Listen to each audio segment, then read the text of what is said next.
مساكم الله بالخير يا جماعة. اليوم الجمعة موعدنا معاكم في برنامج سفرتنا على تلفزيون الشاهد، ومستمرين إن شاء الله معاكم، والله لا يغير علينا ولا عليكم، قولوا آمين.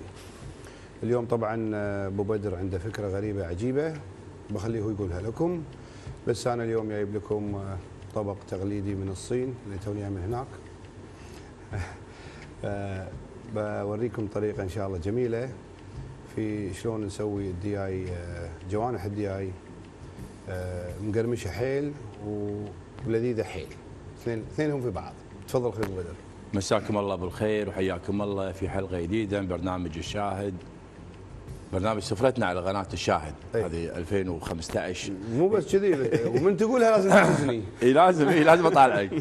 نقول ان شاء الله سنه حلوه عليكم وخير وبركه، والله يعطيكم اي شيء ببالكم. اللهم امين. اي والله. وهذه السنه انا سميتها سنه السطحه.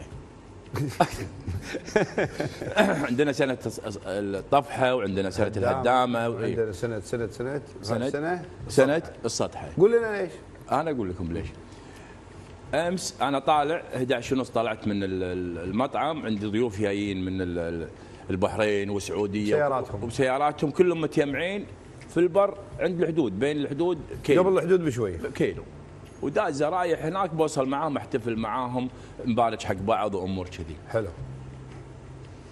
عقب البنزين مال الادعمي كان تقول سياره ولا ما فيها بنزين من الشغل، مو منتبه تلفون وشغل وامور كذي ودق، وعندنا قسط وايد موجود هناك.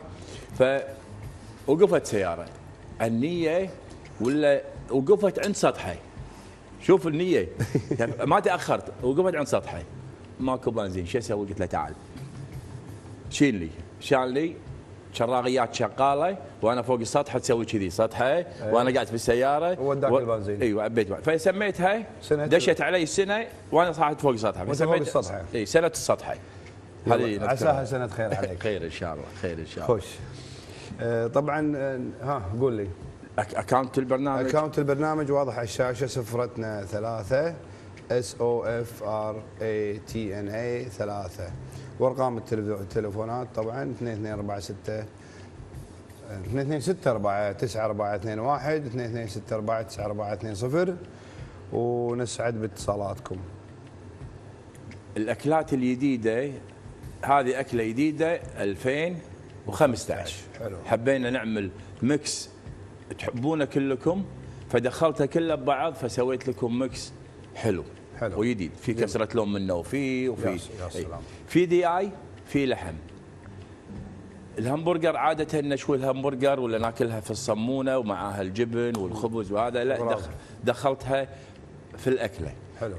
ممكن تستخدمون بدل همبرجر لحم مفروم، وممكن همبرجر. فانا جمعت الحين الهمبرجر اللي نحبه ناكله في بهاراته ولا تتبيلته اللي موجوده، مع الخضار السوتيه اللي موجود، مع المعكرونيه اللي تحبونها، هذه الاسباجيتي تاكلونها، دخلتهم كلهم خلطتهم في بعض. هذا خضار السوتيه، هذا خضار السوتيه اللي موجود، كسره لون منه وفي بعد ما يحتاج كسره لون، كاسر خالص.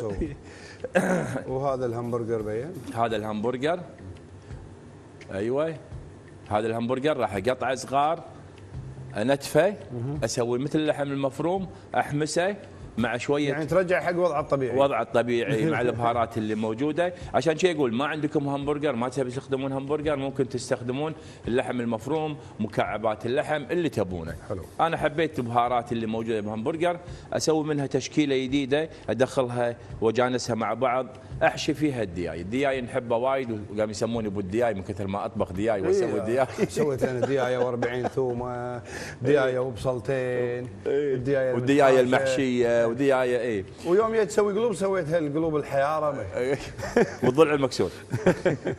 اي فهذا الخلطه راح احشي فيها الديايه. اقول ابو سعد اكلته حلوه، فيها مكسرات، فيها خردل، فيها وين الخردل؟ لا ما في خردل. هذا يسمونه المستردة. مستردة قلت انا الخردل، وفيها شغلات وايد حلوه. شنو عندي المكونات طبعا جوانح الدياي، وعندي طبعا هذه المكسرات وهي السمسم حق الاخير، ولكن عندنا الثوم والزنجبيل اساسي، عندنا الماسترد ويا هذا شنو؟ هذا اويستر صوص اللي هي صلصه المحار. عندي هني سكر النخيل، وتقدرون تستبدلونه بالسكر البني، وتقدرون تستبدلونه بالسكر العادي. لا حد يضيق خلقه يقول ما عندي. عندي صويا صوص، هذه صويا صوص. هذا طبعا ما راح ابين، يمكن مبين معاكم. هذا خل، بابريكا وفلفل مجفف، ما راح يكون حار لا تخافون. وهني عندي السمسم للقفله مع الفول السوداني او السبال والزنجبيل والثوم. اي عندي هني طبعا قوامها النشا عشان نغلف الدياي تكون مغلفه بالنشا تماما. حلو. راح ابدا بعد اذنك ابو بدر شوي عشان مرحله حبيب. وبصل ولا ما له شغل بصل؟ هذا بصل هذا بالاخير بعد. اي انا بشتغل وباخذ وقتي لان انت ديايتك اصلا قاعد تطبخ فتزوقل حبيبي. انت ديايتي راح نسوي اول شيء، راح اشرح لكم شغله مهمه جدا. بنوريكم يناحين 3 ينحال، بس شلون طريقه قصهم. عندنا السباقه هذه بنشيلها، هذه نشيلها. احنا اللي نطبخ ما نفضلها هذه لان فيها شويه زفاره تطلع زين. امانه اللي جاتني مقليه انا اكلها يعني ما عندي مشكله، اقرمشها وايد زينه. بس هني عشان شكل الجنحان تكون مرتبه نشيلها، وبعدين نقصه على المفصل يصير اليناح عباره عن قطعتين. مره ثانيه طريقه القصه عشان المفصل نتحسس هني نلقى المفصل على القضروف، ننزل ونقص. راح نقص ويانا كذي. احنا شلنا السباقه، الحين بوريكم الثالثه شلون على المفصل. هالمره انا ما نزلت على المفصل. حلو. هذا طبعا راح ننزله في هذا مكان التتبيله. ايوه. حبيب الدياي طبعا انا شريت 3 صحون دياي لقيتهم وايد، سويت صحن ونص ما شاء الله فيهم خير. هذول هم. هذه ديايه كامله ولا استأصلت منها بعض الامور؟ لا هذا جوانح دياي مبيوعه كما هي. جوانح نعم. جوانح دياي كما هي. كلها جوانح دياي كلهم. ديتهم يا طويلين العمر على قولة ام ناصر. هذا ملحتنا. هكذا ملحتنا. نملح، نكمل عليها بالملحه. مو لازم ترى ملح وايد يا جماعه، لان الطبخه بالاخير لما ناكلها بنحس بطعم شيره، ما راح نحس بالملح وايد، فما نكثر ملح خفيف. اي. فلفل اسود ايضا نعطيها فلفل اسود لحد يعاطس، ونخلط بعد. هذه الخلطه مالتي. وبابريكا ايضا. كسرة لون. اليوم ترى ابو بدر سامحني بضايقك بكسرة اللون. عندي كسرة اللون اصعب شويه اليوم. استانس على كسرة اللون. دشوا المطعم اول ما يدخل بدر مساك اللون. الاكل لا تجيبه الا بكسرة لون. تعال حاضر كسرة لون. زين هذا تتبل. هاي التتبيله الاوليه. طبعا عندنا تتبيله ثانيه، شوف شكله. عندنا تتبيله ثانيه راح نسويها بعدين بعد القلي. التتبيله الاولى تتبيله ثانيه بعد القلي اللي بس البهارات اللي أيوة. موجوده. نجيب معون. البهارات المطحونه. نجيب معون. نعم. نقط فيه كميه راهيه من النشا. بخليكم تشوفون لا تحاتون. تبي ماي شيء؟ لا العداله كذي. ونجيب الينحان ونغلف زين. شوف التغليفه هذه صارت قطنه. ونغلف. لازم نحرص انها تكون تغلفت. كل مره نغلف احنا بالبيض وكذي. يا خوش فكره ابو بدر. نغلفها وايد زين، نعطيها تغليفه حلوه، وبعدين نكمل عليهم. الحين ابو بدر بعد اذنك المقله الغزيره اللي بوراي. اي نعم. نشب الجوله عليها ونترسها دهن. هذه الاكله على فكره من اكل الشوارع اللي تشتري وانت ماشي. اي في الصين. اي في اسيا معظمها، يعني معظم دول الاسيويه، هاي شرق اسيا كلها. هذه من الاكلات اللي تنباع في الشارع، يعطيك اياها بقرطاس كذي شكله حلو. وما انصحكم تاكلون من الشارع خاصه في الصين، لان شفت الدياي انا شلون مسوينه هناك. والله تصدق انا امشي واكل من الشارع؟ لا والله ما فيني. لا انا اللي ما عجبني سالفه يعني الذبح، وشفتهم شلون في المصلخ لما رحت وكذي يعني. لا في مناطق مالت العرب. ايش فيك؟ اي مناطق العرب، مناطق العرب غير. ولا ديلي عند المسجد هناك اللي رحت تصلي الجمعه. اي نعم. اكل من الشارع هذا اللي فيه. عرفته. احلى لحم، احلى لحم. دياي عندهم احلى دياي. أي. يشونه قدامك. عندهم قصاصيب، يمعد قصاصيب، وعندهم كراسي وناس حاطين منقله. تشتري انت تشتري في الكيلو، تشتري بالكيلو وتشوي، وهذا يشوي لك كل شيء. الذبيحه معلقه، تقول له عطني من هذه، عطني من هذه، عطني من هذه المكان اللي تبي. ايوه. وتعطيه حق هذا، تدفع حق هذا فلوس بروح، وتعطي حق اللي يشوي لك فلوس بروح. مثل اللي فاتح فندق وخبى هذا باكه يمه. انا سويت لهم باكه وبدر قصرت عليه. حط لك زيت غزير بعد اذنك. بسم الله الرحمن الرحيم. بعد شوي لما احط لكم المقادير مالت الاكله، هي تعتمد على كافي. الكميات. لا غزير بعد. اي تقريبا 3/4 البطل ولا. يغطي اي. اذا تحبون تشوفون شلون قاعد انا ادبخ، لازم يتغلف تغليفه زينه. النشا هني وظيفته شنو؟ يعني يقرمش الدياي او الجوانح ويمسك فيها باجي. يمسك فيها اي، وبنفس الوقت يحتفظ بالسوائل اللي داخل في الجوانح نفسها، في اللحم. اللحم هذا طبعا اغلبه سوائل. ناخذ شويه بعد نشا عندي. ما شاء الله الكميه راهيه. انا ما لقيت بيطلع لي هالكثر جوانح، اول مره اشتري هالنوعيه من الصحون.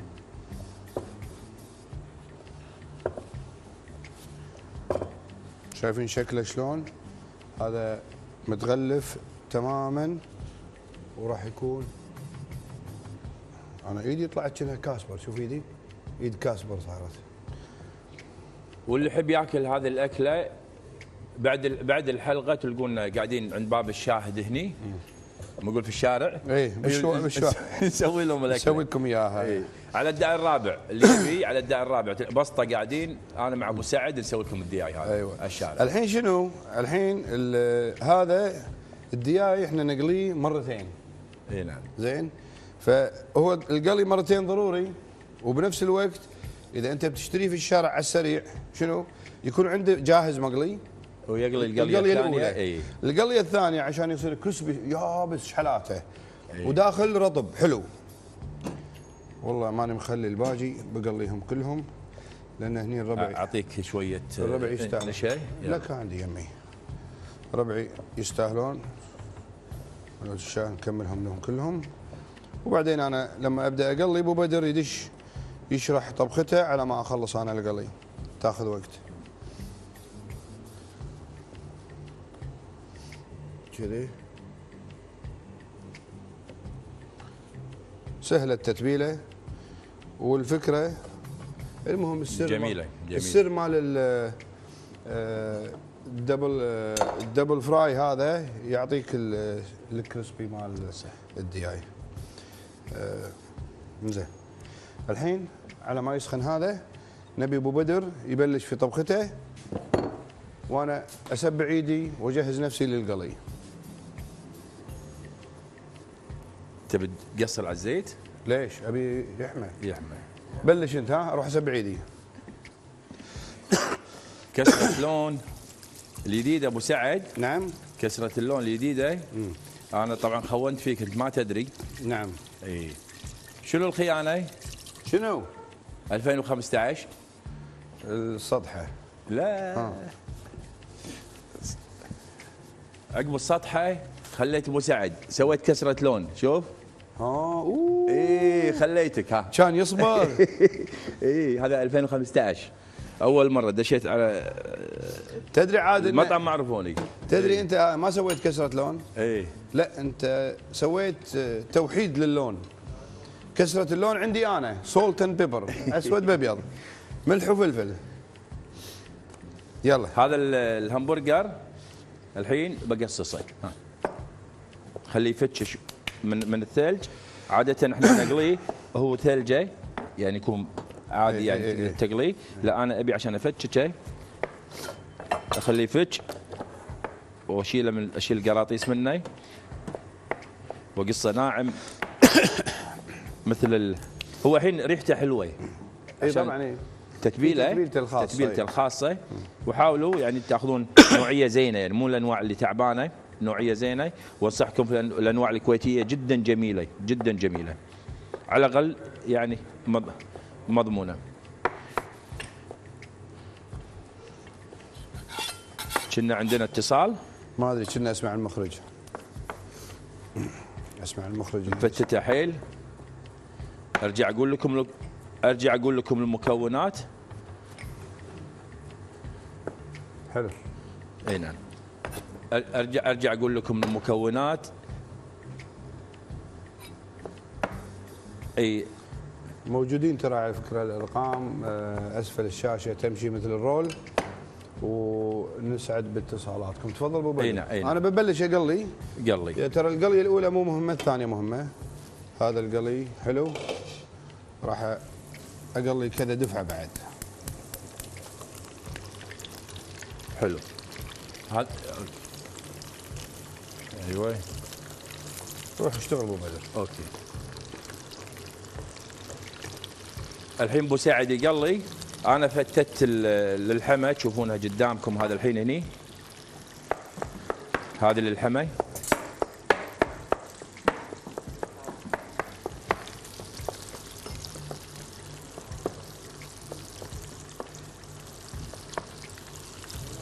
موسيقى. اي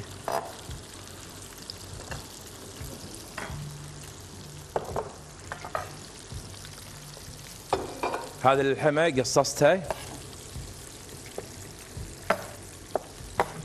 راح قوام الهمبرجر نفسه. بس اهم شيء يفتش من الثلج، لا تحطونه في الثلج ما راح يتقصص معاكم عدل.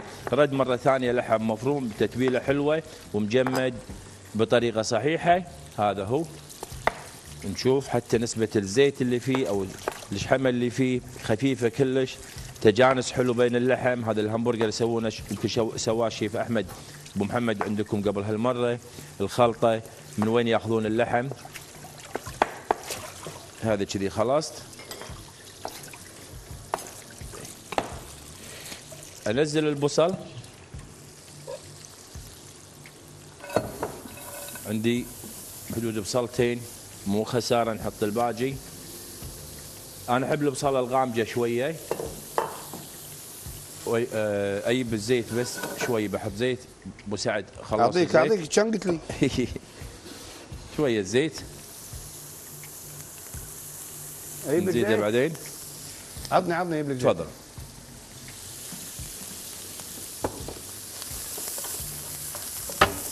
تتبيله بسيطه جدا. تقدر تحط اللحم قبل اذا كانت اللحمه فيها دهن زياده. هذا اللحم المفروم اللي تحطونه يكون فيها سوائل وايد وفيها ماي وايد وفيها، حطها قبل عشان تنشفها تنشف معاكم. الحين هذه اللحمه اللي عندي ما فيها سوائل ما فيها ماي، فما اقدر احطها دايركت على الشوله. ممكن اخربها يعني اجيسها زياده. ايش حقه نحط البصله فيها سوائل، ندبل البصله ما نخليها تستوي زياده،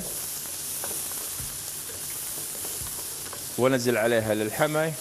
وعقب ما انزل للحمى ناخذ معاكم فاصل صغير. عقب ما انزل الحمى ناخذ معاكم فاصل. تقدرون تستعدون اللي ما ياب شويه. اي بس كافي بس كافي. الحين عما تذبل ناخذ فاصل صغير ونرد لكم.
الدفعه الاولى وراح ادش في الدفعه الثانيه. تفضل ابو بدر.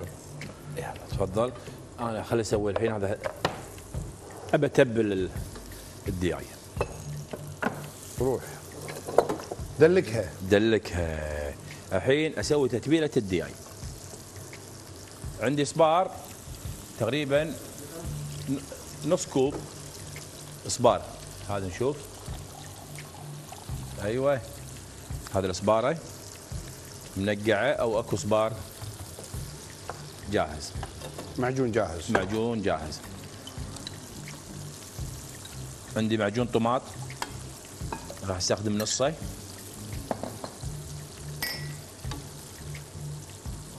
ثوم وزنجبيل.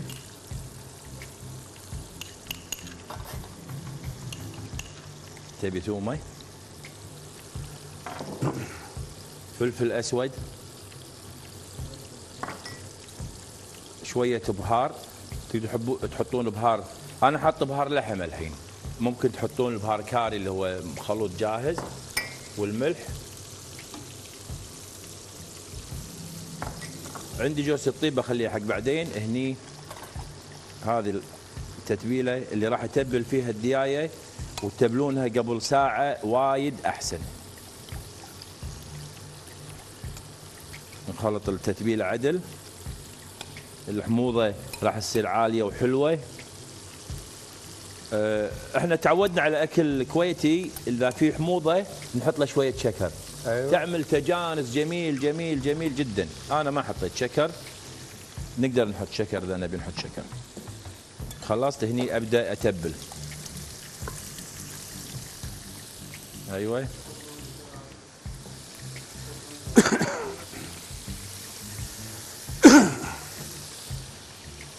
هذه التتبيله نفسها اللي اتبل فيها.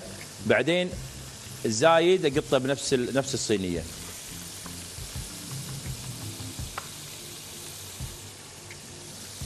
ايوه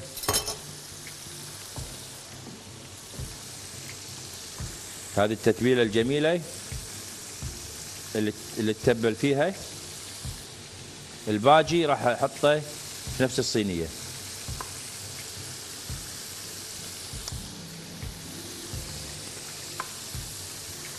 ندلكها عدل عشان تاخذ تتبيله وحوش كل مكان.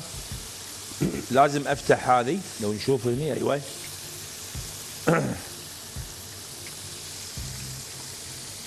نفتح اليلد شوي. ايوه عشان بحشيها بعد. حتى هني بحشيها.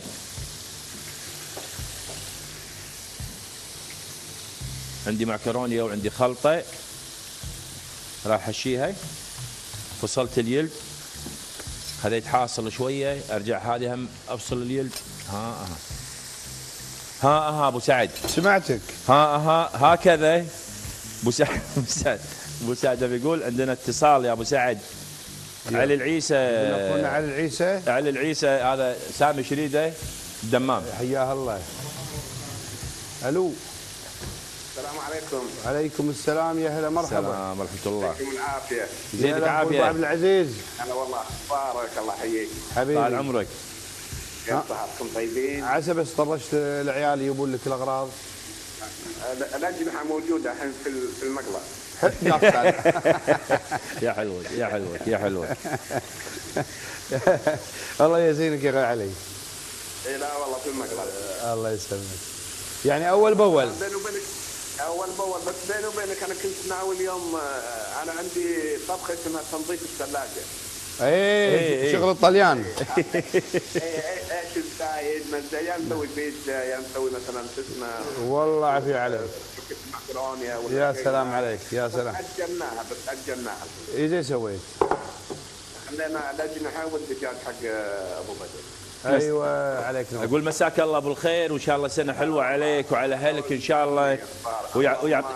ويعطيك اللي ببالك ان شاء الله ويسعدك يا رب.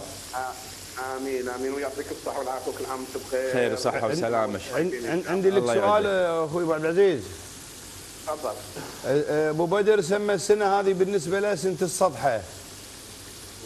سنه السطحه. اي سماها سنه السطحه.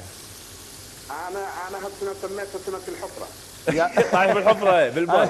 لا يكون طحت بحفره بس. سلامتك. لان جاينا ضيف من الرياض وصاحب الحفره وراح طلعناه الساعه 12:30 بالليل. هذا هو الحفله عند المصيبه. حلو حلو. غدا الشر ان شاء الله، غدا الشر.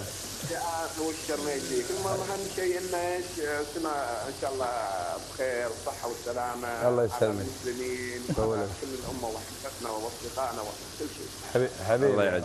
الله يعزك. حبيبي. الله يسلمك. الله يعطيكم الصحه والعافيه. الله يا يسلمك. ساعة المباركة، يا ساعة المباركة. نبيك تطرش لنا صور الاكلات اللي تسويها بس. والله ليش لا؟ انا بيني وبينك ما اصورك، عارف انا اطبق على الربع وما شاء الله الربع لهم اكاله. عاد تدري والله انا سنين طويله اطبخ ما اصور، بعدين يشرحوا علي الربع. انت ما تصور، ما اقول لهم ما ايدي ما تفضى حق التصوير يا جماعه. لما الله رزقني شيء برنامج هم يصوروني وانا اشتغل. والله انا مثلك ما اصور ولا شيء، اطبخ اهم شيء ان الربع يعجبهم. بس اهم شيء ابو عبد العزيز لو تشوف تلفوناتنا، انا بالنسبه لي تلفوني كله كركم وكله بطاريه لو. والله العظيم كركم، بطاريته مخلصه، كركم وبهارات. اشتغل شغال ويدقون، ما تقدر ما ترد ساعات 4-5 مرات. اي نبي الاكله الفلانيه، احنا ندزي لك ناس كركم بديني قاضب التليفون كذي اطالع ولا يلا هذا كفر حلو، اقول ما شريته. بعدين لما طالع ايوه طالع عدل ولا كله كركم وبهارات وكسره لون. اهم شيء الله يعطيك الصحه والعافيه وعسى الله يخليكم ان شاء الله. والله فعلا انتم منورين الشاهد والله. حبيبي الله يسلمك. نوركم، الله يطول عمرك. اللهم امين. يلا يعطيكم العافيه. مشكور يا ابو عبد العزيز. يلا.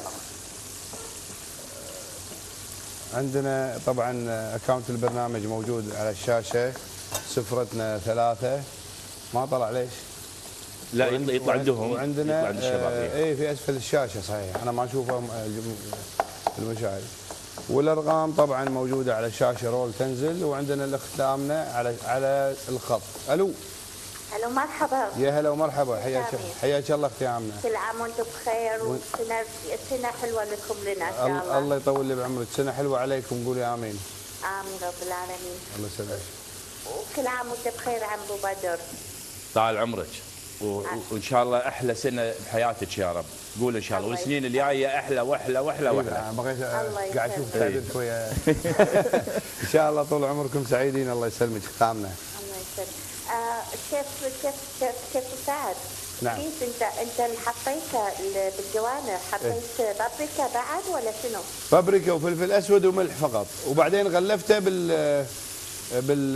بالنشا وعلى طول قليناه، وهذا شكله الحين. برفعه كذي بعد عشان تشوف الكاميرا. هذا شكله، وراح يدش ينقلي مرتين، وعقب ما ينقلي مرتين راح انزله بصوص بعد شوي اسويه قدامكم، يعني 3 مراحل ان شاء الله. حتى القوه. الله يسلمك. يعطيكم الف عافيه. الله يسلمك، طول لي بعمرك. مع السلامه. يا هلا، السلام عليكم. بعد عندنا من الاخ ابو بدر تليفون. الو مرحبا ابو سعد. يا هلا والله ابو بدر. سنه جديده يا ابو سعد علينا وعليك. حبيبي الله يطول لي بعمرك. اخوي ابو بدر، شلونك ابو سعد؟ هلا السمي حبيبي. لا لحظه عينك بعيني، عرفتك انا. عينك بعيني، شوف عرفتك من صوتك. شلونك؟ يا الله يجزاك خير. والله من فتره دخلت على ابو بدر من باريس، قال لك؟ اي يا مال العافيه، يا مال العافيه. طال عمرك. خدمتونا الله يجزاكم خير. ما في طبخه سويتوا الا طبخناها في باريس. عليك بالعافيه حبيبي، عليك بالعافيه ابو سعد. حبيبي يا اخوي محمد. هلا والله. هلا والله حبيت اشكرك واسلم عليك، والله يعطيكم العافيه انت ابو بدر. ترد بالسلامه ان شاء الله يا رب، ونشوفك في الكويت بين اهلك يا رب. انت الحين وين الحين يا ابو بدر؟ الحين في الكويت. في الكويت. الحمد لله سلامة الاسوار ان شاء الله. الحمد لله على سلامتك. مشكور، الله يسلمك. حبيبي. سلمك. انا الحين حمسها تقريبا ربع حمسه. الحين احط ارجع احطها ثوم وشويه زنجبيل. اعزز الطبخه. وعندنا اتصال من بغداد. امنه، نقول الو يا امنه. يمكن مو امنه، محمد سوري، ما شو سمعت امنه المتصله اللي فاتت. اي يا هلا اخوي محمد، حياك الله. يا اخوي قلبتوني نسيه قلبتوني نسيه. شوفكنا الحين. لك لا كانت الحشيفة. المتصله اللي قبلك الاخت امنه. كلكم خير وبركه، كلكم خير وبركه. حياك السلام الله. عليكم شلونكم زين؟ يا هلا ومرحبا. هلا اخوي محمد. حبيبي انتم شو عارفين الاكلات العراقيه ليش ما تذكروها دائما؟ ولو مطبخنا مشابه ويا مطبخكم. لا متشابه وايد، في تشابه كبير. عمي انا سويت اكلات عراقيه وايد يعني. سويت الباميه وسويت اكله يمكن انت ناسيها. انا سويت طرشان. اسبوع باسبوع. انزين ما شفت الطرشانه العراقيه؟ لا ما شفت. لا سويت لك طرشانه عراقيه، لو تدش على حسابي موجوده. سوينا الطرشانه، سوينا الشبزي، سوينا الدولمه، سوينا اكلات وايد والله. انت لو تدش الحين على اليوتيوب وتكتب نعم. تكتب سفرتنا. نعم. اي او الشاهد دوت تي في، تطلب الحلقه موجوده مكتوب طرشانه، مسوي طرشانه عراقيه. انا تعجبت شلون سويتها بهالطريقه الجميله، وجميله فعلا اكله جميله. انتم شغلكم جميل وخيراتكم سوسي محترمين. الله يعزك. حبيبي الله يعزك. الله يديكم الصحه العافيه ويحفظ كويتنا العزيز. اللهم الله آمين. يعزك. الله يحفظ العراق ايضا. الله يحفظكم وان شاء الله يبعد عنكم الشر وتكونوا تسعدون بالامن والامان، حالكم حال الدول الجوار يا رب ان شاء الله، وامانكم من اماننا يعني. امانكم من اماننا. مشكور يا اخوي محمد. تحياتنا لك. مشكور. وعاشقكم على البرنامج. الله يعزك. الله يسلمك. سلامي حق اهل العراق كلهم الله يعزك، وحق الاهل يعني، حق اهلك يعني. والله يشاهدونا صراحه قطاع كبير من اهل العراق. انا يعني عندي خبر ان في يعني مشاهدين ومتصلين، وحتى على الواتساب يكلموني ناس من العراق وايد. صحيح. حبايبنا واهلنا ونسلم عليهم الحين ودوم ان شاء الله. والله يفك عوقهم ونبي لهم الامن والامان باذن الله يا رب. الحين ابدا ابهر هني بعد، غير البهار اللي انا حطيته، احط شويه بهار هني زياده، غير بهار التتبيله. ايوه انا ابي النكهه تطلع حلوه، وهم فلفل اسود غليل حطيته هناك بحدود نص قفشه. الفلفل اختياري، فلفل الحار اختياري، انا ما حطيت في التتبيله. شفت اختياري كب. اي مو حلوه الفلفل يعطي خاصه في البروده. صح. والسر الثاني اللي موجوده اجله شويه، اني انزل الطماط، عندي طماط مقطع تقريبا بحدود طماطتين مقطعين، راح تعطيني سوائل، وراح تشوفون بعد شوي كسره اللون الحقيقيه لما انزل الخضار السوتيل اللي موجود.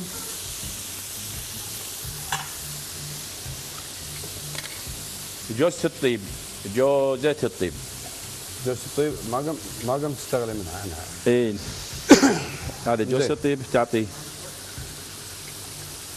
جميل مع خاصة اللحم المفروم والامور هذه. تعطي مع الطيور دائما تعطي. نعم صحيح. زين في اتصال اخوي ولا ما في؟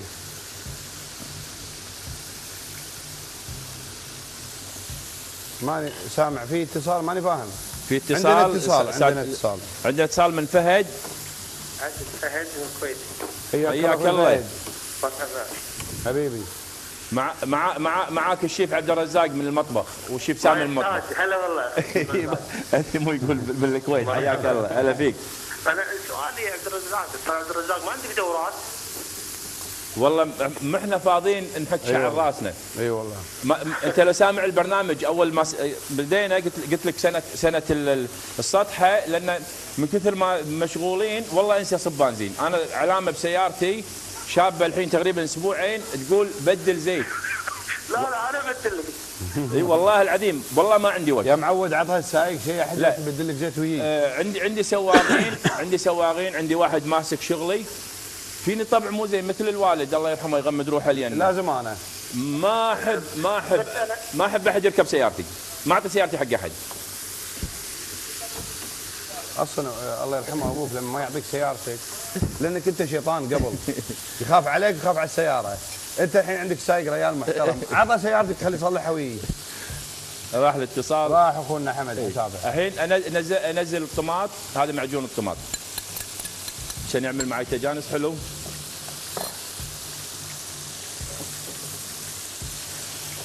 صارت الشويه. نشوى الهمبرجر. ها؟ راح شوينا الهمبرجر ملح شويه.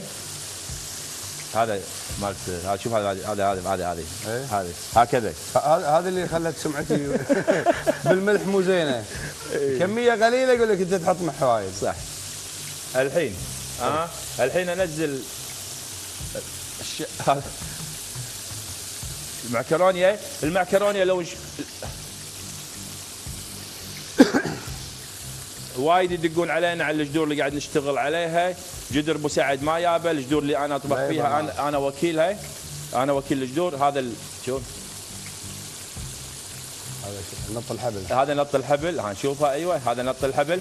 المعكرونيه اللي مسوينها استوى الا ربع، ما خليناها تستوي عدل لان راح تنحش الديايه بدش داخل وتحط سوائل جديده. سوائل جديده ما نبيها تذوب كلش، نبيها كذي بهالطريقه هذه. عندنا ايضا اتصال من معنا ام بدر. الو يا ام بدر. هلا ابو سعد. حياك الله ام بدر، الله يطول عمرك. قاعد جوا ان شاء الله. الله يقويك، يطول لي بعمرك. حبيت اعيدكم وكل سنه وانتم طيبين. كل عام وانتم بخير وكلكم امين، كلكم ان شاء الله بخير. ان شاء الله تصير سنه خير عليكم كلنا. اللهم علينا وعليك ان شاء الله، وعلى المسلمين الطيبين اللي مثلكم. امين امين. وشلون ابو بدر؟ بنيتنا ايامك كلها اعياد يا رب ان شاء الله. اعيادك ايامك كلها اعياد يا رب ان شاء الله. ومن عيد لعيد ومن فرحه لفرحه ان شاء الله يا رب. يعطيك كل اللي ببالك، يعطيك كل اللي ببالك وبخاطرك ان شاء الله. واللي دعيتي ربك انه يوصل لك ان شاء الله. اللهم امين. اجمعين يا رب اجمعين. حبيت اشكركم على البرنامج. مشكور يا ام بدر. احنا نشكرك على اتصالك. برنامجنا اذا عاجبكم ترى من تواصلكم معنا، انتم اللي اعطيتونا الدافع ان نكمل، انتم اللي اعطيتونا الطاقه الايجابيه ان احنا نعطيكم احسن ما عندنا. الحمد لله فيكم خير. الله يسلمك.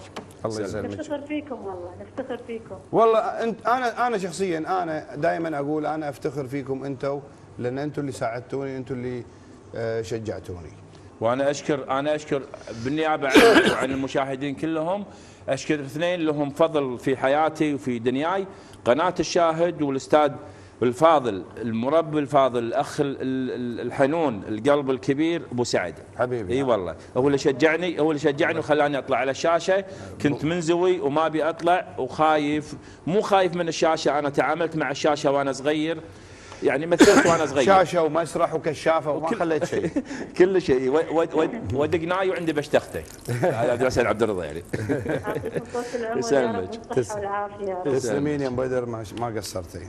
مع السلامه. مع السلامه. هذه كسرة لون عندي. ايوه يستانس عليها المخرج كسرة اللون. وانا بعد. هذه خلصنا ونشيل اغراضنا. عطني طاولني. نشتغل على نظافه. ايوه خلطه بسيطه.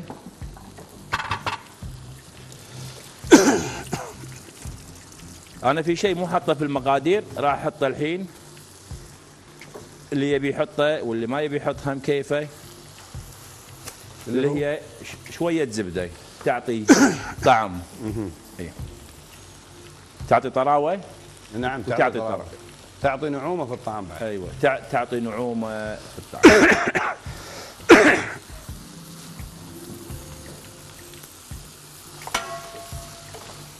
يلا عندنا ام يوسف. حي الله ام يوسف. السلام عليكم. وعليكم السلام ورحمه الله. عساكم طيبين يا حلوين. يا هلا يا ام يوسف، يا حياك الله. طيب ان شاء الله. الله يطول لي بعمرك. وعدتك اتصلت بالتليفون. ما تقصرين يا ام يوسف. شلونكم؟ عساكم بخير وعافيه. الله يسلمك. يطول لي. اليوم الطيب الزين. ان شاء الله بتشوفين شيء حلو باذن الله الله. يخليك. وين عمي ابو بدر؟ خل اسلم عليه. يسمعك. عمي ابو بدر. عمتي العوده، خل اقول لك شيء، انا الحين راح اقول سر. ايه تفضل. اقول اسمك الصجي. عرفت اسمك الصجي وعرفت علوقتك شنو. تضحكين بتسكرين الخاط كيفك. وتدري من اللي قايل لي علوقتك. تضحك. يضحك علوقتها الملكه. يا سلام. هذا اللقب والله شوف تضحك. هذا اللقب مو علوقتها الملكه، وفعلا ملكه. ملكه باخلاقها. ملكه باخلاقها. بنت الحبايب. الله يعزك. ما قصرت. انت ملكه باخلاقك، عساكم ان شاء الله. ملكه بهندامك ولبسك واناقتك، طول عمرك ما قصرت. ملكه بسلوكك. نعم هذا كافي ريلك يشرق لطراك. بس هذا اللي اقوله. واللي قال لي ريلها نسميها الملكه، عندها ريل. ايه الله ابو يوسف الغريب رهيب. تحياتي لك يا ابو يوسف. الله يسلمك. على راسي انت مع ابو يوسف والجماعه. دميقلاص شو اخباره ابو يوسف؟ يسلم عليك وايد. اليوم كله احنا اليوم بطرياكم وبسوالفكم، بس ما عندنا غير اليوم ابو سعد وبدر. اهم شيء دميقلاص شو اخباره؟ الحمد لله زين تمام. ما خلص؟ خلص. ليش ما تعلميني؟ سلامة سيرك. الله يسلمك. بس حبيت اسلم عليكم ان شاء الله. السنه الجديده مشكوره يا ام يوسف. الاكثر ان شاء الله والاكبر ان شاء الله. باذن الله تسلمين لي. دعواكم يا تحياتي لك ولاهلك. الله يطول لي عمرك. سلامي حق ابو يوسف، سلامي الخاص حق الانسان الذوق هذا، الانسان الرهيب والله العظيم رهيب. تحياتنا. تسلم يدياتك يا عم ابو بدر على الطبخات السنه اللي توصلت لهم اياها. الله يخليك. مستانسين الديوانيه عنده؟ اي والله وايد مستانسين. عليهم بالعافيه. يستاهلون. ما قصرتم. يستاهلون. تسلمين. مشكوره يا ام يوسف. تسلمين. عمرك اخوي عزيز وغالي. الله يسلمك. الحين نستاذنك ابو بدر، لا تكمل انت، اذا افتلت ما توقف. اي نعم. لا الحين بوقفك. لا ما عندي شيء معك، روح توكل على الله. الحين من زيت القلي شويه، ناخذ شويه زيت. خليك معي مخرجنا. هذا شويه زيت من زيت القلي. بنسوي صوص. ايوه زين. راح ننزل فيه شويه زنجبيل،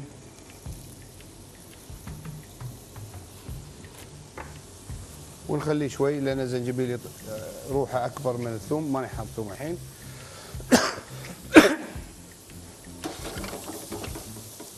ايوه. عندنا هني الدياي يا جماعه، لو نشوف شلون شكله وين وصلنا فيه. ايوه هذا الدياي، شوف شكله. بيود واحده وتشوفون شلون يعني كريسبي، ولكن كريسبي ولكن بعطيها بعد شوي قليه ثانيه.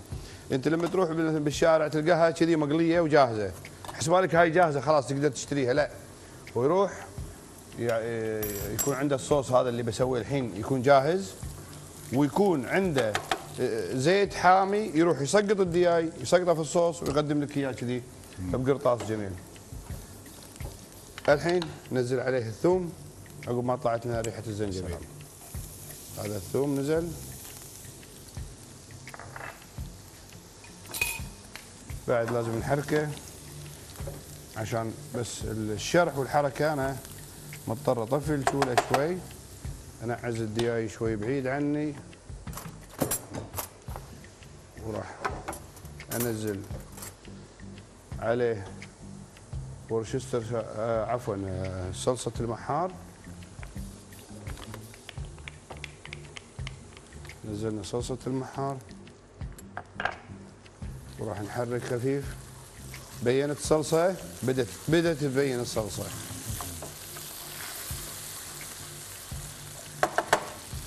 نزل عليه صويا صوص،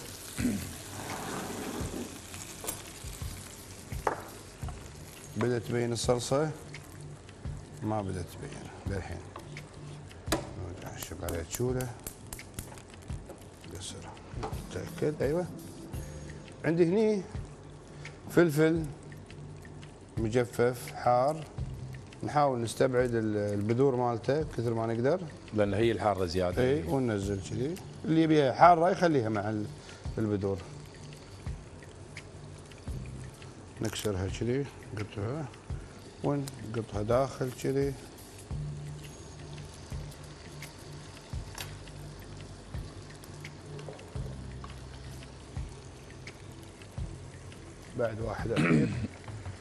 بعد واحد اخير بس ابي استبعد البذور كثر ما اقدر، ما بيصير حار وايد.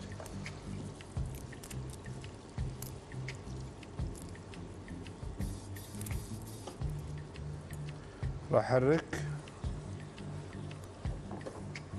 ودائما شرق اسيا كلهم اذا صار عندك فلفل يستعمل معاه سكر يخففون بعض. عندي هني سكر النخيل، خلنا احاول افضخها بشيء. اي بسكين؟ لا كذي بس. هذه حتى الهاون ما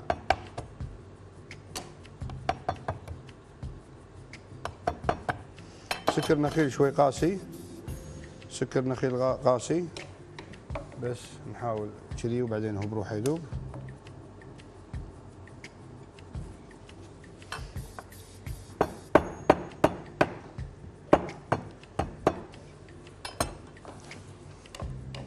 طبعا ابو يوسف تعرف علي يعني المطعم. قبل اجي للمطعم طلب طلبيه وديتها لي. نعم.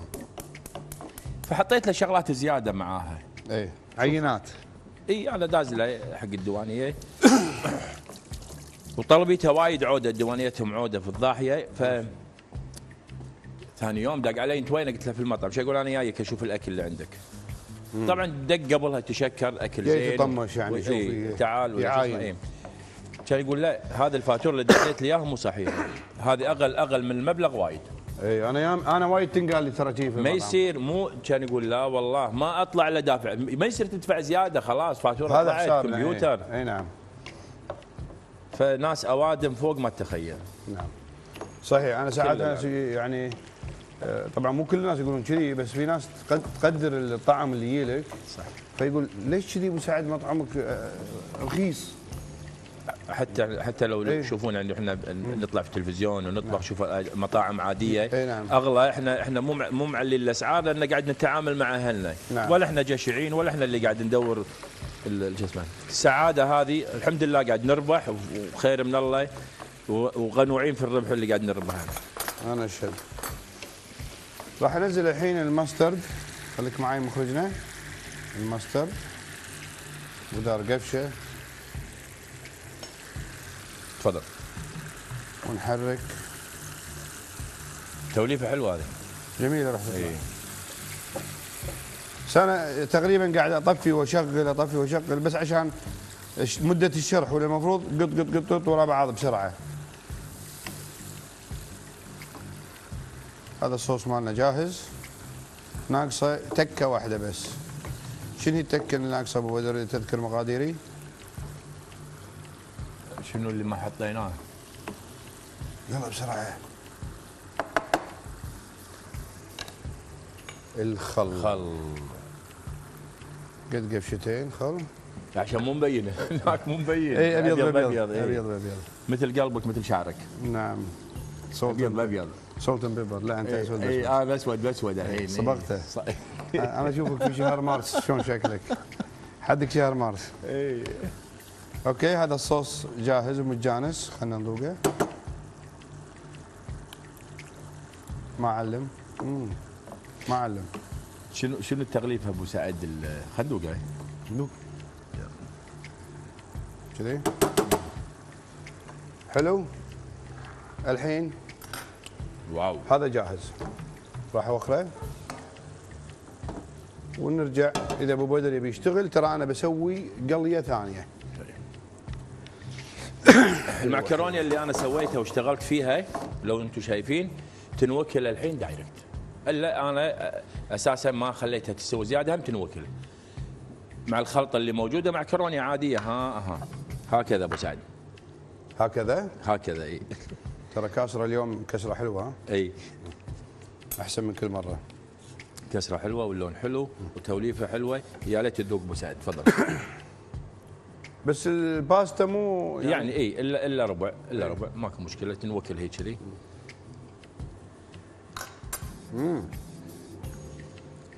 يستانسون لما اسويها كذي فيقول لك جميله. اي ياكلون الباقي.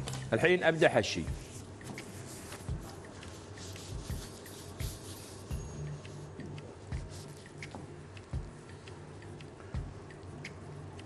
بهالاثناء انا يا جماعه ببدا اقلي الدياي عقب ما يبرد قليه ثانيه. حلو. ضروري يكون يعني يبرد ونقلي القليه. وسعد بس يشوفون اخر مرحله هذه بس. مالك شغل انا بس كلام. كلام. اي هذه هني شوف شلون داخل اليلد.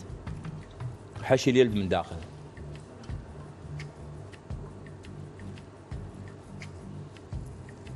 نحاول نحط اللحم والخضار والمعكرونه يا سعد. ايوه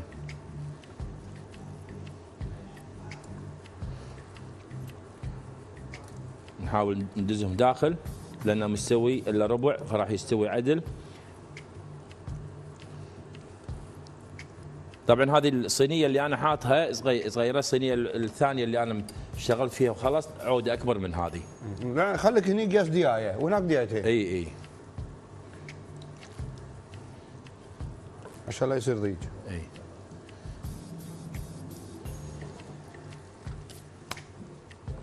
وها هني تحت اليلد نبطل اليلد وندخل.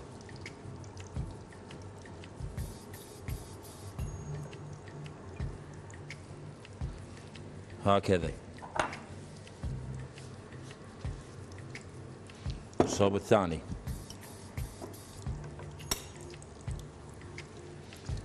والباجي طبعا نحط صينيه اكبر من هذه، الباجي راح نحطه في الاطراف. نفس الصينيه من الداخل عندنا راح يبقى. فراح تاكلون لحم وراح تاكلون دياي وتاكلون سباجيتي كلهم مع بعض.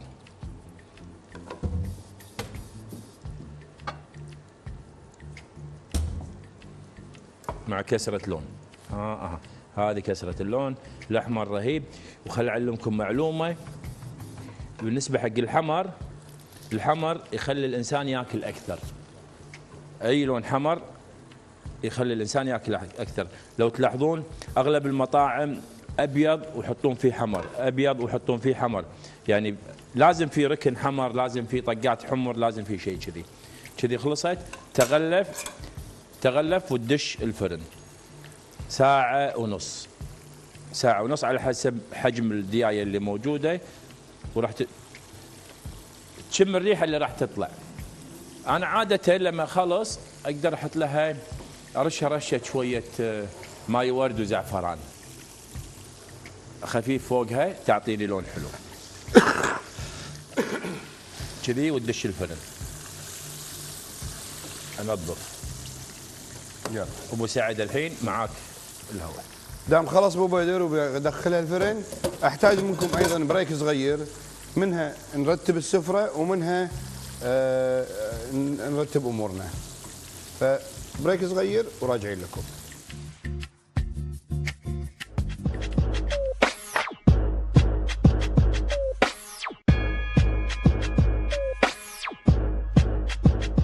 مطلب من عندنا اليوم شو نسوي؟ اللي يطلع من خاطرك. يلا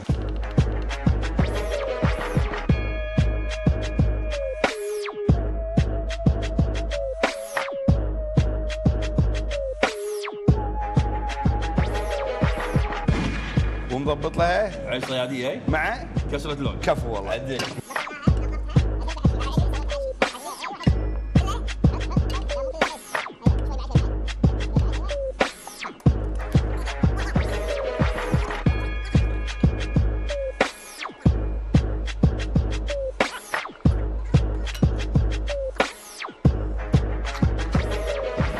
هذا شكلها النهائي وقفلناها.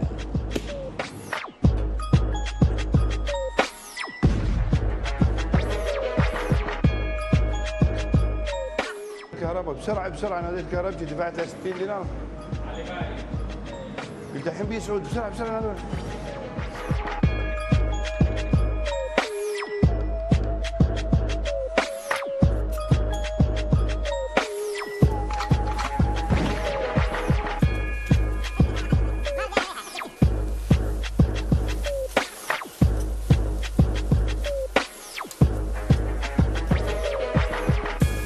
سعد وين جيتك على الريحه؟ حاضرين. الريحه ها؟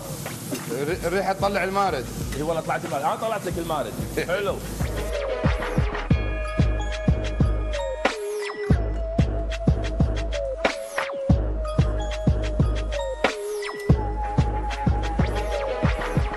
ترى مو اي شوى.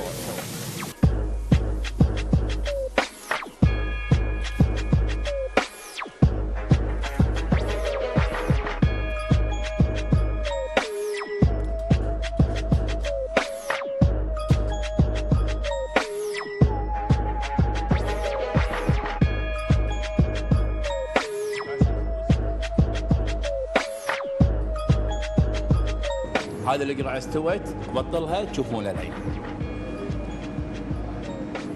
اطلع لك بالقرع. وي طلع، رد مره ثانيه، يلا رد يلا.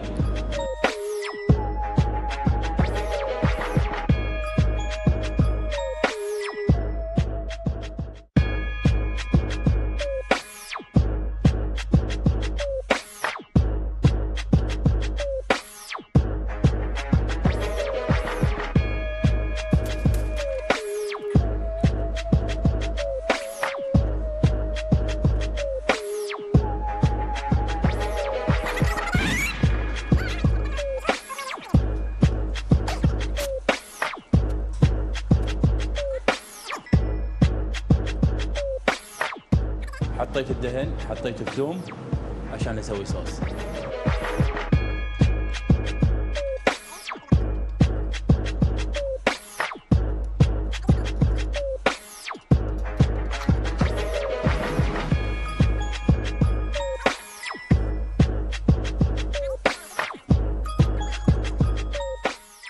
هردة، ليمون، بقدونس، كزبرة، حطينا شوية كمون، فلفل أسود.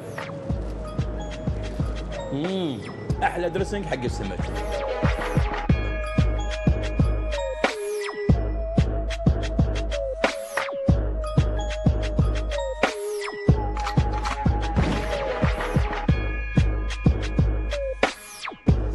اوكي، بجيب الستيك هذه مملحها واحط لها فلفل اسود، بعدين بصب زيت هني، شويه زبده، قمي باتر، شويه زبده وبقرل، بسوي قرل، وبعدين بشيله بصفه بالصحن مثل ما سوى ابو بدر.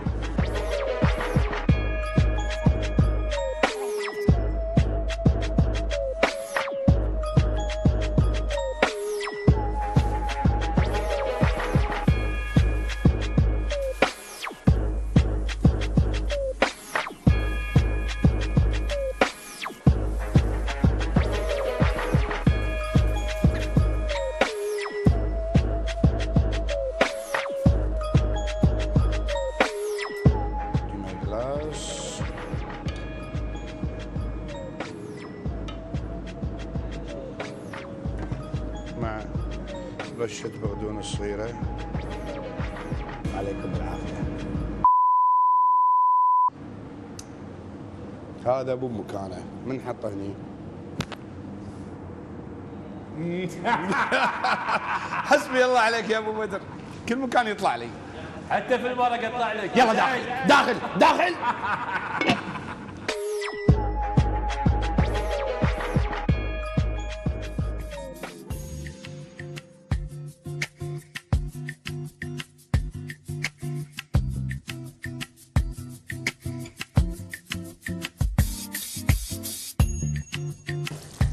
رجعنا لكم عقب الفاصل يا جماعه. الحين عندنا اتصال، وعندنا بنوريكم الدياي شلون صار كريسبي والجوس ماله داخل. شوف شكله، هذا الدياي الحين راح يتقدم لكم بهالطريقه. مساع كان اللي هي القليه الاولى، الثانيه اللي راح تكون عشان نفاجئ القشره البارده بالزيت. شوف شلون الحار، فتمسك مره واحده وتحتفظ بسوائلها. عندنا اتصال، يقول الو. الو، السلام عليكم. وعليكم الف سلام حبيبي. يعطيك العافيه. يا الله يسلمك، طول لي بعمرك. سبحان الله، عاد اليوم كتبت بالانستغرام. نعم. قبل يومين تقريبا 3 ايام كتبت بالتويتر. زين. وارحب بابو بدر معاك. يسلمك يا بعد عمري. مساك الله بالخير، حياك الله، يسلمك. الله يسلمك. اجدادكم وفريق الطبخ صراحه تعجبنا حيل. حبيبي الله يسلمك. انت كتبت لي في تويتر؟ اي والله يا ابو سعد. انا للاسف محارب تويتر، بس اطل بس اشوف ايش مكتوب وانحاش. لا، رديت يعني. رديت عليك اشوى. رديت بخصوص اذا تذكر دجاج تكه. ايوه اللي كلمتك، صح. اي والله. نعم. يا ليت والله يا ابو سعد نشوف لنا يوم ان شاء الله. بس دجاج تكه يبي له كش. نفس المطعم اللي قلت لك عنه، ذكرته. اي هو؟ احنا ما ودنا نسوي له دعايه، لكن عاد لا بس قول لي المنطقه. موجود له افرع تبع شركه معروفه اغلى. دياي تكه يقول لك. اي دياي تكه، اي ماكو مشكله، اسم الطبخه دجاج تكه، ما في مشكله. اي هذا والله انا الصراحه يا ابو شاهد انا اسوي نفسه بالبيت، قاعد يسوونه بالبيت مو قاعد يطلع. انا اسوي لك اياه ان شاء الله، بس يبي له طلعه كشته يسمونها، نطلع كشته انا ابو بدر ونسويها. طبعا دياي تكه هذا له قصه معاي قديمه جدا. لما كنا شباب. حلوه. اي اسمعني ابو خالد، عندنا قبل كنا شباب كذي وناكل وايد، عصلان ضعاف وناكل وايد. الحين ناكل شويه وهم نمتن، ما ادري من وين هذا. المهم كره قبل رياضه، قبل حركه كره ورياضه ويوميا تلعبين. المهم ابو خالد طلعنا متواعدين ويا الربع وشرينا تقريبا 9 إلى 8 ديايات والله ما اذكر. وبعدين الربع كلهم وعدونا، كان ما في تليفونات، ما كان عندنا تليفونات ولا حتى طلع البيجر وقتها. المراد على الوعد في البر في المخيم يجون. رحت انا ويا واحد من ربعي بس، وقعدنا على الفحم نسوي تشيكن تكه ويعنا، كان ناكل ديايه، قلنا ما يخالف في وايد. وكان نسوي بوري ونسوي البوري ونسقطه في الدهن ونشيله وينتفخ شحلاته وحط ويلا اكل. بالاخير خلصنا تقريبا 6 ديايات، باقي 3 قلنا يكفون الربع. الحين احنا قاعدين نقول يعني ناكل عنهم بس نعطيهم يعني مخلين لهم. باقي 3 ديايات واحنا كلينا يمكن 6 ديايات او 5 والله ما اذكر. المراد قعدنا بالاخير في ديايه قاعد تنشوي بعيد واحنا ثقال ما فينا شد نروح لها. كان اقول له ترى في ديايه هناك لو نقلبها، خليها تحترق. ما لي خلق اروح، خلاص. وقعدنا والله لما ادى الليل كذي تقريبا 8 ما حد جاء، طفينا النار وشلنا الدياي خشيناه وحدرنا الديره، ماكو اللي طلع بس 2 والباقي ما حد جاء. ما شاء الله. فلها ذكرى جميله راح نسولف عنها بعدين ان شاء الله لما نسوي لا بس ترى حتى البوري يصير مشوي ابو. لا البوري هذا اللي يتغمس في الزيت غير. اللي ينرق كذي وهذا وتقطه في الزيت وينتفخ كذي. هم راح نسويه ان شاء الله اذا الله اعطانا عمر وطلعنا كشته. هني ما يصير، هني صعبه لان شوي وبعدين لازم بدون جلد ولازم تبذح ولازم نسبه ماني معلم، انظرني شويه بعدين انا افضح السر. لا خلينا نسويها على الحين. انا عارف سرها. اي اسمع عارف سرها. الله هذه سرها ما اقولها، بس اقول لك يعني عندي واحد من ربعي يطبخ متولع حيل في الطبخ، كان يقول الا اعرف السر، يمي اعرف السر. راح ورا الشركه من زمان، هذه سالفه يعني قبل 15 اكثر سنه. راح نطرهم متى يبدلون الدوام، وخذ واحد من العمال. اي والله زين الا تعلمني زين ما هدك. بالخطف. اي بالخط اخطفه وعلمه زين. الضربه اللي تحسها هذه من شغله معينه يعلمك يا ابو سعد ان شاء الله بعدين. راح الاتصال. حياك الله ابو خالد، اتصالك كان جميل واسعدنا. مع الاسف انقطع الخط بدون ما نسلم عليك. حلو. الحين يا جماعه هذا الصوص بس نسخنه شويه، شوفوا لونه بني. راح اطفي عليه الحين، دام النحار بطفي عليه.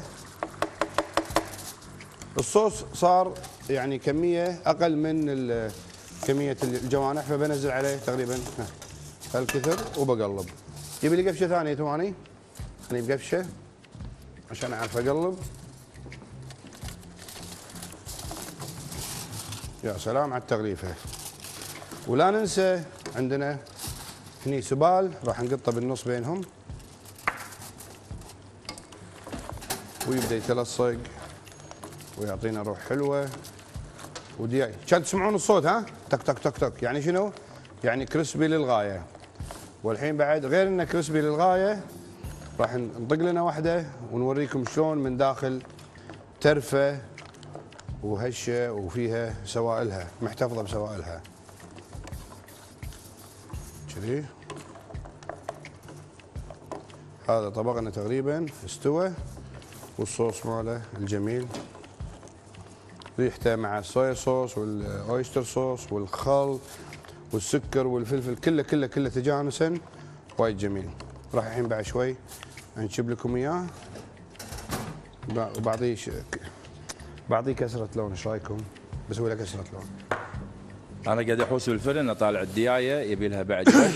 يبي لها بعد؟ يبي لها بعد وقت شوي. ساعه ونص ابو بدر. اي يبي لها شوي وقت. راح نطلعها هنا والمنظر وايد حلو هذا ابو سعد. والريحه اخ بسوي لحظه بسوي كسره لون ابو بدر.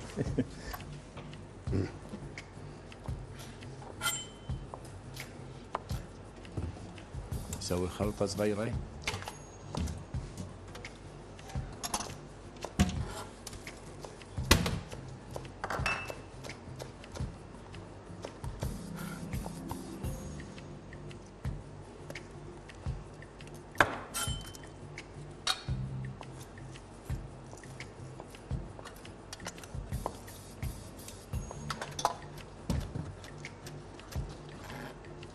هدوء.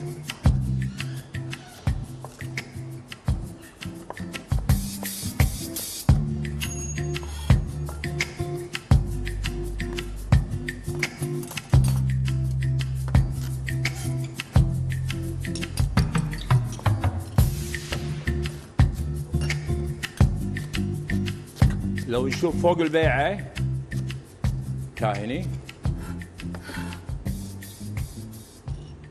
هني فوق البيعة وينها؟ اي ايوه كاهن فوق البيعة حطيت ماي ورد وشوي زعفران. هذه مو في المقادير، هذه من عندي انا، احطها ساعات فوقها كذي تعطيني طيب. الحين بتدخلها بالفرن وياها؟ اي ارش عليها رشه. اي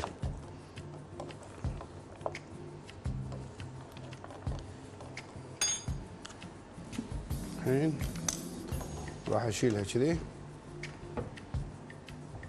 وذهب لها صحن مال الكشتات.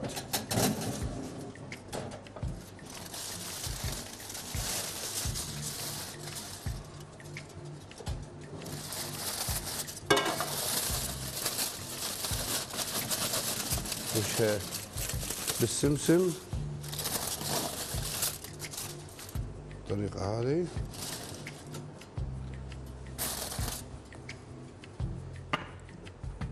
وكسرة اللون بالخضر هذا الجميل. اوكي هذا الطبق جاهز مال الدياي. ومثل ما قلت لكم انا بعد هم باكل وحيده قدامكم. الحين شفناها شلون كريسبي يابسه حيل.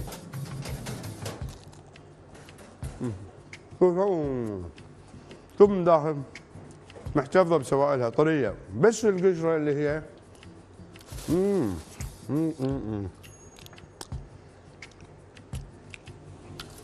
الحين طبعا كسرة اللون اليوم هذه جديده. المخرج يقول لي لوحه، نعم شويه بس هذه.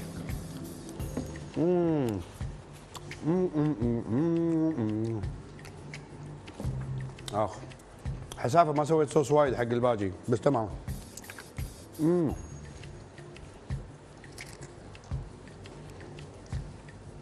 يجيب لها شيء. انتعشت. زين الحين ابو بدر اذا ريضه خلني اقول مقادير قول الطبخه. قول. اعطونا يا جماعه مقادير الدياي مالنا. اوكي ما يخالف، انا راح اضطر اروح اجرب يم الشاشه لانها صايره صغيره. اي بقرب شوي. جوانح الدياي منزوعه السباقه شفتوها اللي انا شلتها في البدايه. مفصول من المفصل، يعني قاصين اللي ناحله مفصل نقصه منه. زنجبيل مهروس وملح وفلفل اسود، بابريكا ونشا وزيت غزير للقلي. يخلط الجميع ويغمس بالنشا ويقلى مرتين للحصول على طبقه مقرمشه. طبعا نحافظ على الداخل التوابل، قصدي العصاره او السوائل مالته. عندنا ثوم وفلفل احمر مجفف منزوع البذور مثل ما سوينا، بس ما شلناهم كلهم، اعطى لسعه فلفل حلوه. زيت نباتي وصويا صوص واويستر صوص وخل وماسترد وسكر بني او سكر نخيل او حتى سكر عادي ما يضر. كله يحمر في المقله مع شويه من زيت القلي طبعا. تصبح الخلطه ثقيله، تخلط مع الدجاج والفول السوداني مثل ما سويت، ونرشها بالسمسم قبل التقديم. وطبعا بس لمجرد كسره اللون حطيت البصل الاخضر عشان يبين شكله. وهذا هو. تفضل اخوي ابو بدر. الحين اجيب صينيتي اطلعها. أي.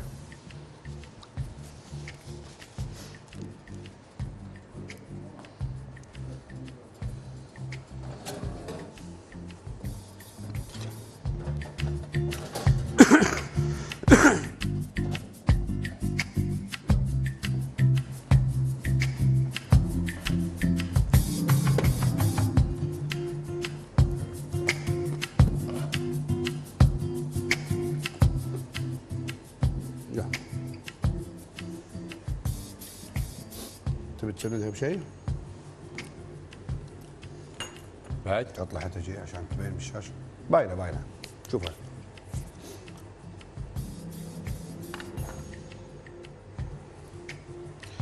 اوكي ابو بدر، شوف مقادير طبختك. نشوف المقادير.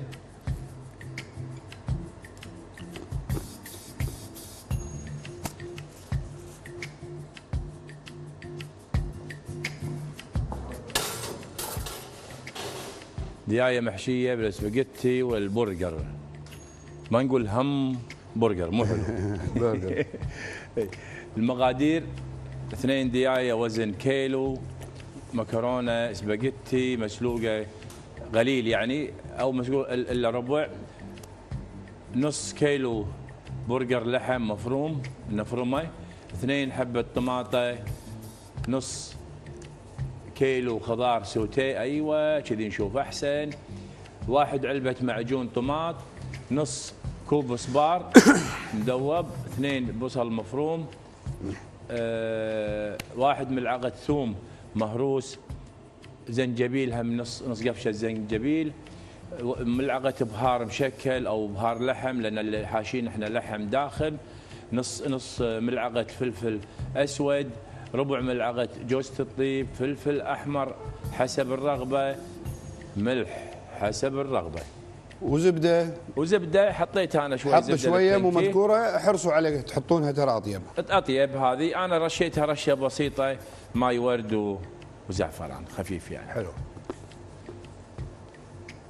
تصير محشايه، تاكل سباجيتي، تاكلها مع الدياي، تاكل واكله اخوي ابو سعد جدا جميله، وكسره لون فيها وايد. كسره اللون اليوم رهيبه. من كسره اللون فيها. الله يعطيك العافيه. يا مال العافيه. حلو. احنا نبي نشكركم ونقول لكم مشكورين على المتابعه، ومشكورين الناس اللي اتصلوا وحتى اللي ما اتصلوا وحاولوا ايضا مشكورين. واعذرونا ترى مو كل الاتصالات قلنا نقدر ناخذها. نعم. ولكن ان شاء الله بيننا موعد باكر باذن الله، نبي نشوفكم ان شاء الله وتتصلون علينا، وباذن الله نلقاكم باكر. ابو بدر عنده طبخه وانا باكر عندي ضيف، اذا الله سهل والضيف كانت اموره طيبه يبناه وراح يوريكم شيء جميل. يا ابو بدر رد لكم باكر مو بعد شوي. مشكورين على المتابعه، مشكورين على اتصالاتكم، وسنه حلوه ان شاء الله عليكم وعلينا وعلى الامه الاسلاميه كلها. مشكورين. والاكله لكم وفما الله.